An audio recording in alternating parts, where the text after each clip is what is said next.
Hello అండి, అందరికీ నమస్తే. అరుణ్ శివ @ యూట్యూబ్ ఛానల్కి స్వాగతం. నేను మీ కేఎస్ వరప్రసాద్ను. నేను మీకు ఈరోజు ఈ వీడియోలో చదువుకుంటూ ఒక చిన్న జాబ్ చేసుకుని ఎలా ముందుకు వెళ్ళాలనేది కొంతమంది వ్యక్తులు దాన్ని ఫాలో అవుతున్నారు. అది మీకు తెలియచేద్దామని నేను ఈ వీడియో చేస్తున్నాను. వీడియోలో చూద్దాం. ఢిల్లీలో ఒక ఇంజనీరింగ్ చదివే వ్యక్తి, అంటే అతను 10th అయిన కాడి నుంచి తల్లిదండ్రులు కుటుంబంలో ఆర్థికంగా ఇబ్బందుల వలన ప్రస్తుతం నేను ఈ విషయం తెలుసుకున్న టైంకి అతను ఇంజనీరింగ్లో ఉన్నాడు, ఫస్ట్ ఇయర్లో. అతను మార్కెట్లో ఫ్లాస్క్లో టీ అమ్ముకుంటా ఇంటి దగ్గర 4-5 ఫ్లాస్కుల్లో టీ పెట్టుకొని పోసుకొని మార్కెట్స్ ఉంటాయి కదండి, ఆ మార్కెట్లో వర్కర్లు బయటికి వెళ్ళి తాగడానికి ఇబ్బంది పడుతుంటారు కదా, ఆ మార్కెట్లో వర్కర్లకి టీ అందిస్తూ ఆ డబ్బులు సంపాదించుకొని ఇంట్లో ఇచ్చి మళ్ళీ కాలేజీకి వెళ్ళి వచ్చి మళ్ళీ సాయంత్రం పూట 1 గంట 2 గంటలు అలా టీ అమ్ముకొని అతని కుటుంబానికి ఆసరాగా ఉంటూ తను చదువుకుంటున్నాడు. అతను వ్యక్తి. నాకు తెలిసిన ఒక అమ్మాయి నా షాప్ దగ్గరలో ఉండేదండి. అమ్మాయి అక్కడ ఒక వాటర్ ప్లాంట్ ఉండేదండి. ఆ వాటర్ ప్లాంటులో ఒక అమ్మాయి, చదువుకునే అమ్మాయి పనిచేస్తుండేది. ఆ అమ్మాయి ఏంటంటే వాటర్ ప్లాంట్లో క్యాన్ తీసుకెళ్ళి ఇళ్ళెమ్మట డెలివరీ ఇవ్వడం అండి. వాళ్ళ దగ్గర తీసుకొని అక్కడ ఇచ్చినందుకు అమ్మాయికి ₹5 ₹6 క్యాన్ మిగులుతాయండి.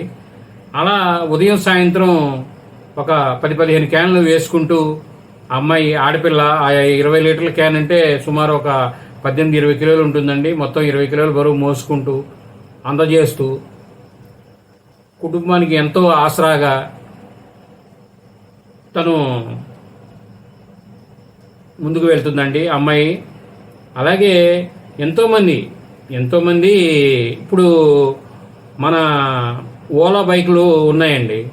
నేను ఇటీవల ఒక రోజు ఉదయం 6:30-7 బయటకు వెళ్ళడానికి ఒక బైక్ అనేది బుక్ చేశాను. నా బండి రిపేర్ వచ్చినప్పుడు బుక్ చేస్తే ఒక కుర్రాడు వచ్చాడండి. అతను చదువుకునే కుర్రాడు.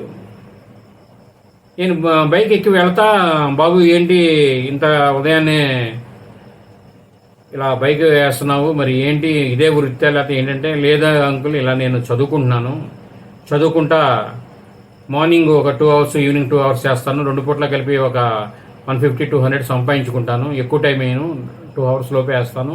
మళ్ళీ 8:45 కల్లా ఇంటికి వెళ్ళిపోతాను. మళ్ళీ రెడీ అయిపోయి కాలేజీకి వెళ్ళిపోతాను అని చెప్పి అతను తెలియజేశాడు. ఇలా ఎంతోమంది పిల్లలు, అంటే కుటుంబంలో మనం ఆధారపడకూడదు, కుటుంబం మీద మనం కూడా స్వతంత్రంగా బతకాలి అని వాళ్ళలో చిన్న వయసులో గొప్ప మనసు అనేది వాళ్ళకి కలిగి అలా కష్టపడడం అనేది చాలా గొప్ప విషయం అండి. ఇప్పుడు మనల్ని కన్నారు కదా, ఎందుకు పెంచుతారులే అనేది ఆలోచించేవాళ్ళు చాలామంది, ఎక్కువ మంది ఉంటారు.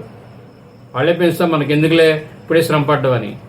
ఇప్పుడు పెద్ద అయిన తర్వాత నీ కుటుంబాన్ని నువ్వు బతకడం కోసం వాళ్ళు విద్యార్థులు ఉద్యోగం చేయడం కోసం చదువుకుంటారు, తర్వాత ఉద్యోగం చేస్తారు, కుటుంబాన్ని పోషించుకుంటారు. ఇప్పుడు చేయడానికి ఏమైంది, చేయొచ్చు చక్కగా. ఇదేమీ నామోషి అనుకోకుండా ప్రతి ఒక్కరూ కులవృత్తులు చేసుకునే వాళ్ళు కులవృత్తులు అండి. నేను ఒక లాక్డౌన్ టైంలో ఒక వ్యక్తి సాఫ్ట్వేర్లోనూ దేనిలోనూ చేసే వ్యక్తి, అతను కులవృత్తి చేసుకునే అతను చక్కగా ఇంటికి వచ్చి వాళ్ళ నాన్నగారితో సహాయపడి షాపులో పనిచేసుకుంటా కులవృత్తి చేసుకుంటున్నా నేను చూసా, యూట్యూబ్లోనే చూసా. అలాగే ఏంటంటే కష్టపడి చదువుకోవడం అనేది, ఇప్పుడు చదువుకునేది ఉద్యోగం చేయడాకే. ఈ ఉద్యోగం ఏదైనా చిన్న పని చేసుకుంటూ చదువుకోవడం అనేది ఒక పునాది కింద భావించండి విద్యార్థులందరూ. ఇదేంటంటే ఈ రూపాయి అనేది మీకు చక్కగా ఎంతో మీకు కావాల్సిన అన్ని కొనుక్కోవడానికి కానీ, కుటుంబంలో చిన్న చిన్న అవసరాలకు కానీ ఉపయోగపడుతుంటాయి. అది అవకాశం ఉన్న ప్రతి ఒక్కరూ చదువుకుంటూ ఏదో ఒక చిన్నది, ఈవేళ ఎన్నో ఉన్నాయండి, అది ఒకటే కాదు, ఎన్నో ఉన్నాయి. ఇప్పుడు నేను వాళ్ళకి సూటబుల్ అయ్యాయి, కేవలం నేను చేయమని నేను ప్రత్యేకించి అందరికీ చెప్పట్లేదండి.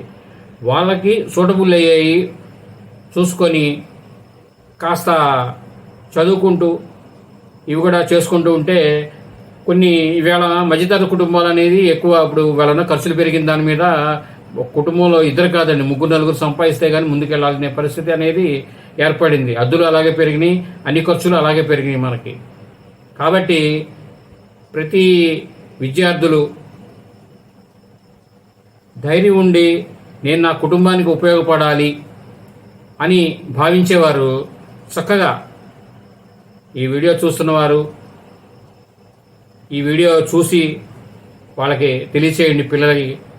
ఎందుకంటే ఇదొక మంచి విషయం అమ్మా. ఎందుకంటే పిల్లలకి కష్టపడే తత్వం అనేది నేర్పడం అనేది తల్లిదండ్రులకు ముఖ్యమైన బాధ్యత. అది నేర్పినప్పుడు మనకి కష్టం సుఖం అనేది పిల్లలకు తెలుస్తుంది, మనం పడే కష్టం ఏంటి అనేది. వాళ్ళకి మనం కష్ట సుఖం అనేది తెలుపుకోకపోతే వాళ్ళు మాట విధానం అనేది కూడా తేడా ఉంటుంది. భవిష్యత్తులో వాళ్ళు ఖర్చులు చేసే విషయంలో కానీ సంపాదించే విషయంలో కానీ ఇబ్బంది పడుతుంటారు. కాబట్టి ప్రతి ఒక్కరూ విద్యార్థులకు అవకాశం ఉన్నవారు ఇలా చేసి ముందుకు వెళ్ళి కుటుంబానికి ఆసరాగా నిలవాలని, అండగా నిలవాలని నేను కోరుకుంటున్నాను. ఈ వీడియో మీరు పూర్తిగా చూసినందుకు ధన్యవాదాలు. మేము మరిన్ని వీడియోలు చేయడం కోసం లైక్ చేయండి, షేర్ చేయండి, తప్పకుండా సబ్స్క్రైబ్ చేసుకోండి. Thank you.